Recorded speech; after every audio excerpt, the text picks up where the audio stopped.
আমি একটু ওনার শেষবারের মতো দেখবো স্বপন ভাই। দাঁড়াও, আমার জীবন থাকতেও তোমার মতো মেয়ে মানুষকে আমি আমার মরা বন্ধুর মুখ দেখতে দিতে চাই না। আমি চাই না তোমার মতো একটা শয়তানের স্পর্শ আমার ফেরেশতার মতো বন্ধুটার গায়ে লাগবে।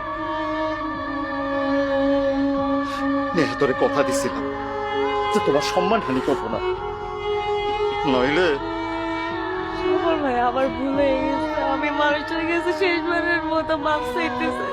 স্বপন ভাই দয়া করে আমার চাইতে দেন, আমি শেষবারের মতো মানুষটার কাছে মাপ চাইতে চাই। আপনি আমার চাইতে দেন, আমি শেষবারের মতো মানুষটাকে দেখতে চাই। স্বপন ভাই আমার ভুল হয়ে গেছে, আমি বুঝতে পারি না। আমার চাই না যাইতে পারে না, আমার কথা না শুনে যাইতে পারে না। স্বপন ভাই আমার চাই না গেলে ভাই। তুমি আমার বন্ধুরে মায়ের জালে জড়াইতে পারছিলা, কিন্তু আমারে পারবা না। তুমি এখন আসতে পারো মায়া। স্বপন ভাই না,